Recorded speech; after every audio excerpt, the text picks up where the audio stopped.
Hey guys, Cal here, and today I am standing here with my girlfriend's 2018 Honda HR-V, and we've owned it for about the past 5 years and put about 60,000 miles on it. And over the years, we've had some things that we really don't like about the HR-V and some things that we really do like about the HR-V, so let's go over them. Okay guys, so the first thing we're not really a fan of in the HR-V is the radio. It does feel like it's from a car from quite a while ago, even though this is a 2018. It does feel like a very old radio in this car. When you're trying to switch it from being hooked up to one person's phone over to the other person's phone, it's a very difficult process and can be pretty cumbersome. And then also when you do click some of the buttons like on the side here and the screen itself, it is a little bit laggy, and sometimes you have to hit it in just the right way in order to get it to respond. And then we also do wish there was a volume knob on this. They did add that later in the HR-V. There's no volume knob on the screen here. There's just like a little swiper that you turn the volume up and down with. So if you do get a later HR-V, you won't have to worry about that, but it's something to note on the 2018 HR-V. The next thing we're not a fan of in the HR-V here is its unconventional cup holders. We do wish these were more traditional style cup holders, and that's because the cup holder itself is so wide here that if you do have a cup with a slim base here, and you're trying to use the shallow setting, it can sort of tip around when you're going through the corners and things like that because the cup holder is so wide. For a cup like this, even though it does have the skinny base and should be able to fit in the shallow setting, we do have to use the deep setting like that and just kind of tuck it all the way in order to not get it to move around like that, which we shouldn't have to do, but due to the unconventional design of these cup holders, it can make it sort of a hassle to get a coffee in here and not have it spill everywhere as you're going around the corners. And this next one is really only going to matter if you're someone who's taller, but me being 6'2", I don't drive this car too often, but when I do drive it, if we're going to like a family event or something, I do have a hard time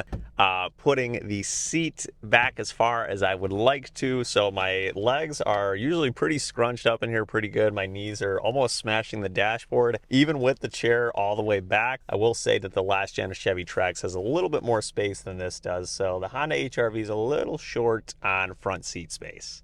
Never noticed how scrunched you are. Yeah. The next thing on our list that we're not really a fan of in the HR-V, this one's pretty small, but it does bug her and I quite a bit, is the windshield wipers. And it's done this pretty much ever since we bought the car, but no matter how new your windshield wipers are, I don't know if it's the fault of the windshield wiper design, how Honda designed them, or what exactly is going on, but you can have a brand new set of wipers on there and still it makes this horrible screeching sound when they're crossing the window, or just wiping sound that is just so loud that it almost makes you not even want to use the windshield wipers at all. And even when it does cross the window and goes back, it'll leave streaks of water and things like that on the window. So I don't think that the windshield wiper design was very good here in the HR-V. I think it could use some improvement, and they're probably the most annoying wipers I've used, and I never thought I would complain about something so simple in a car before. Next on our list is something on the gauge cluster that I'm not a fan of, and that's the fact that it does lack a coolant temperature gauge. Now the HR-V is equipped with a coolant temperature light that will illuminate blue when the engine is cold, telling you that you should not accelerate too hard because the engine is still cold. And then it also has a red coolant light that will come on if the car is getting too hot. But it would be nice to have an actual traditional coolant gauge in the HR-V to let you know where the coolant temperature is exactly. That is something that it's lacking, but I think a lot of these smaller cars nowadays are dropping the coolant temperature gauge, and the HR-V is one of them.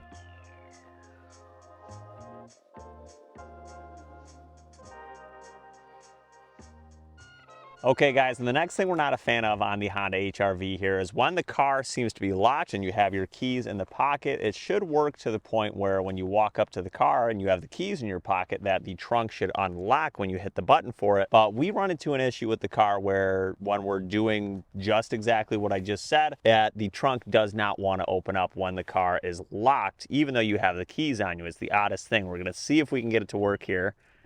And it did it. So as you can see, I don't know if it's an issue with the solenoid in there, but I feel like the car's been doing this pretty much since it's been new, right? Yeah. Right? It kind of ends up working once I unlock the entire car. Yeah. It'll finally unlock the trunk, but I'm pretty sure it's a feature that's supposed to unlock as he's showing right now. Right. Like if this was a Chevy Blazer and I had the keys on me, the Chevy Blazer trunk would open because it works properly. But for some reason in the Honda here, here it is. Look at Press the button again. Just trying to yank it open. Press the button again. And yeah, I'm hitting the button again. Same deal. Yeah. So Now unlock the rest of the car. and now if I unlock the rest of the car, hang on. Let's do that. Okay. Spam the button 400 times. Oh, there we go. Which There I we just go. feel like it was marketed as it unlocks the trunk. Even if I hit the button on the remote that is the trunk button, it still will not open unless the entire car is unlocked. Yeah, that Honda, come on, man. That's, you know, that's how that's supposed to work, and it just doesn't. That's just annoying right there. I mean, if you got a handful of groceries, I'm coming up and trying to open the trunk, and it's not doing it. That's annoying. Come on, Honda.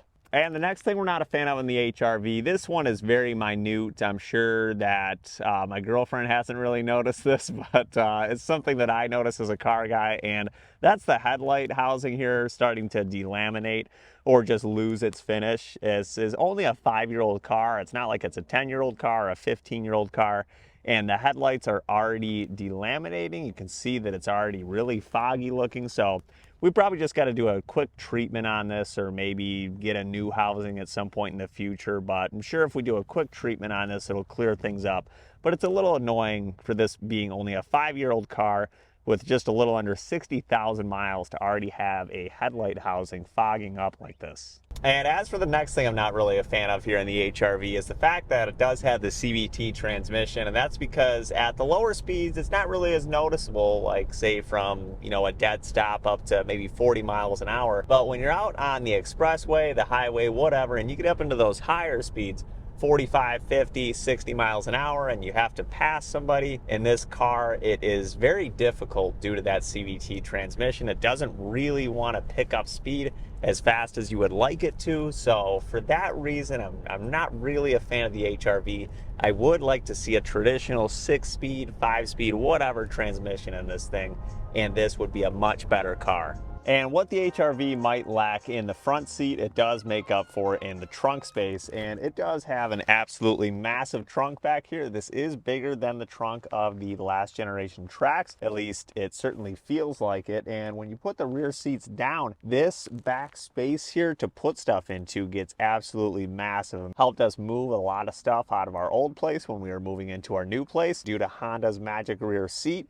Because when you fold that down between the trunk and with the seats folded down, it is a big space to put stuff. And what the HRV does lack in front seat space, it does make up for not only in trunk space, but also in back seat space here too. For this being a subcompact SUV, and the back seat here, even at 6'2", I have a ton of space. I mean, it really is a big place back here. It's incredible the amount of space that is in the back seat of the HRV. So if you're someone with kids, or you do have to get people in the back seat regularly, but you're still in the market for a subcompact SUV, I would say that this generation HRV is a pretty good choice for you. The next thing we really like about the HRV is the fact that the engine does not have a turbo. So this little 1.8 liter 4-cylinder is not going to be overstressed. So not only is it a Honda, so it's going to be reliable for that respect, but we don't have to worry about the engine being overstressed with a turbo slapped on it, kind of like the Chevy Trax or the Ford EcoSport.